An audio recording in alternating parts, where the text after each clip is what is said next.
I have long wanted to introduce you to the tools for managing your habits, namely their implementation and retention. I will also give you a tool to get rid of negative habits. But first, let's discuss where they come from and why our mind forces us to repeat certain actions even if they harm us.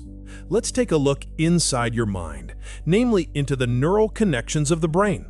Your habits are a very significant part of who you are, because what we are used to doing automatically actually makes up a large part of our daily actions.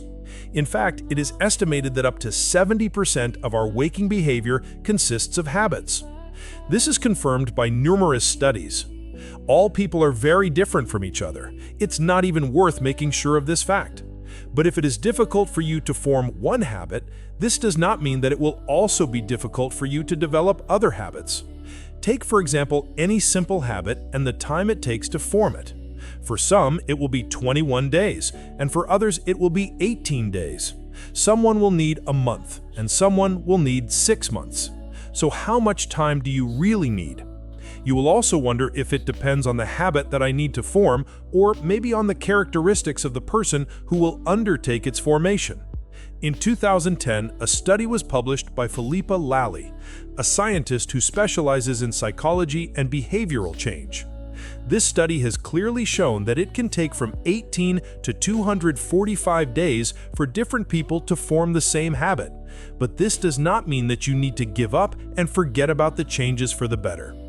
I would like to offer you a specific mind-controlled tool that will teach you how to influence your habits. It will be based on proven scientific research in various fields. I will give you simplified information taken from the scientific literature on how the nervous system learns and is involved in neuroplasticity. Apply knowledge to the skill of forming habits, maintaining them, and, if necessary, to the ability to get rid of certain unnecessary habits. So let's get started. With each repetition of a habit, there are small changes in the cognitive and neuromechanisms of your brain associated with the memory procedure. I understand that a lot of things are definitely difficult to remember, but that's not why we're here. Just try to understand them, and I'll try to explain them to you easily. In the neurobiology of memory, we distinguish between several types, the so-called episodic memory and procedural memory. Episodic memory is responsible for remembering a specific set of events that happened to you, while procedural memory holds in your mind a specific sequence of actions necessary to achieve a certain result. So imagine it as a recipe and protocol, or as an example in exercises, approaches, and repetitions, a certain route or number of turns. I hope these examples will help you capture the information. Most importantly, for anyone who tries to adopt a new habit, switching to procedural memory mode will be a very useful action to overcome internal resistances. When you try to make changes to your usual stock of actions, you encounter this very strong and evil resistance that prevents you from repeating the desired actions. In psychology, this is called limbic friction. What should we do about it? I suggest you try a simple visualization exercise. It can help, and it doesn't have to be done with your eyes closed. Everyone used to think that visualization should work if you sit in a peaceful lotus position and imagine something intensely. But it doesn't have to look that way. It's enough just to think about a specific sequence of steps that need to be performed to implement a new useful habit. I hope it's convenient for you to take the information with examples, because I'll give them again. This method can be applied to anything. Let's take a simple example. Get used to making yourself or someone from your family a cup of espresso every morning. Mentally go through each of these steps. Go into the kitchen, get a cup, turn on the coffee machine, pour espresso. Mentally go through these steps from beginning to end. As it turned out, this simple mental exercise, performed at least once, can significantly increase the likelihood that a person will regularly perform a given habit, not only the first time, but also over the next days and weeks. This is simply amazing, and research supports this idea. Now I would like to discuss the second and perhaps the most powerful tool for acquiring and retaining new habits. The tool I'm talking about is called task breaking. The essence of this technique is to mentally adjust your body to perform certain actions and introduce the habits you need into your daily routine. This method will help your brain perceive the task more easily and not resist it. So, task breaking, in fact, will influence your neural goals in such a way as to allow them to consolidate or remove one or another algorithm of actions. To better understand this method, you should understand that there is a whole set of neural circuits in your brain that fall under the term basal ganglia. They participate in performing actions and in suppressing actions. In the experimental field, these processes are called go, execute, and no-go, do not execute. Everyone is different, and their thinking and neurons also work in different ways. From this, it becomes clear that there is a type of people that belong to categories that easily perform certain actions, but it is more difficult for them to perform other actions.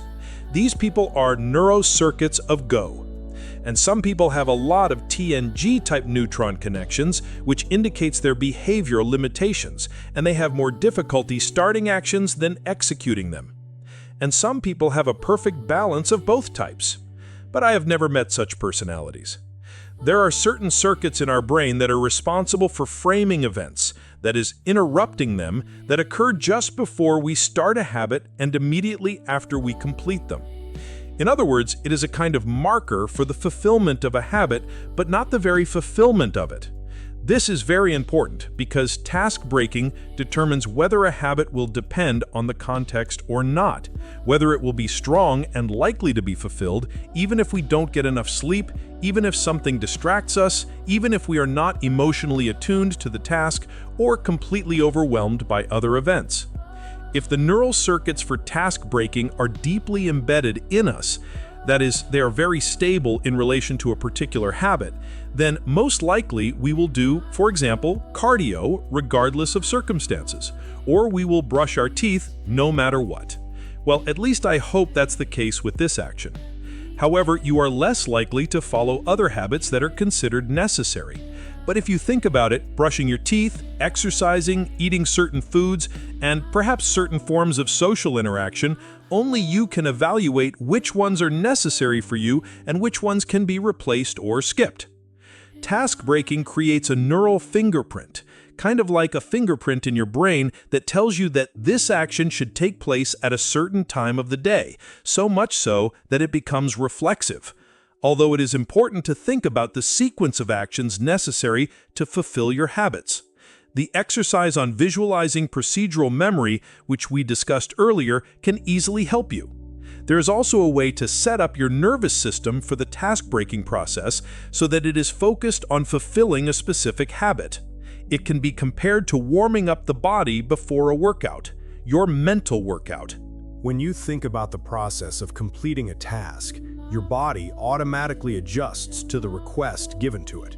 And if you are considering introducing a new habit or trying to get rid of an old one, then it will be very useful for you to think not only about the procedural aspects of what you are going to do, but also about the events that will follow this habit, as well as about the very implementation of this habit, or at least about trying it, the execution. Imagine that your thoughts are a kind of spotlight that can be shown for different periods of time, or a set of events that should be associated with dopamine, the chemical element of your body responsible for pleasure. Connect your actions with the result that will please you. You must be tired of complicated terms by now, so I'll move on to practical explanations. I want to take examples that are applicable to any situation. Let's say I'm the kind of person who finds it very difficult to devote 30-40 minutes a day to cardio training in the morning. What I should do is positively anticipate the beginning and end of this process. That is, I have to think about how I will immerse myself in my efforts, what I will feel after, or what it will give me, how well it will affect my health and feelings. Moreover, it is important to think not only about how well I will feel afterwards, but also about how difficult it will be for me to start. And at the same time, I have to try to reward myself subjectively for the whole process. In other words, you need to reward the very process of thinking about it, not just doing it. I've given enough examples about creating habits. Now let's talk about the tool that destroys them. Here, it is necessary to record the sequence of events that led not to the fulfillment of a bad habit, but to the neural connection that formed before and after its implementation. Having understood this, we must engage in substitute behavior. How do you like it? I hope it's interesting, but in my opinion, it's for sure, because you have to understand what you feel before you want to commit a bad habit and how you feel after it. You need to understand what pushed you to this and what it gave you, and then replace all this with something else, useful. At the same time, it is important to replace so as to fully compensate for your feelings, without loss. You will have to get into your state of mind that led you to this and dig around there properly. But in fact, the period immediately after the end of a bad habit is a unique opportunity to insert another action there, which we usually call adaptive behavior. Let's give an example. Let's say you're trying to focus on work, but you pick up your phone, flip through a bunch of videos and pictures, and then you sit and get disappointed in yourself for doing it. Of course, you could put down your phone and go back to work, but if you were so good at this kind of action, you certainly would do so. And you are here now and listen to this speech.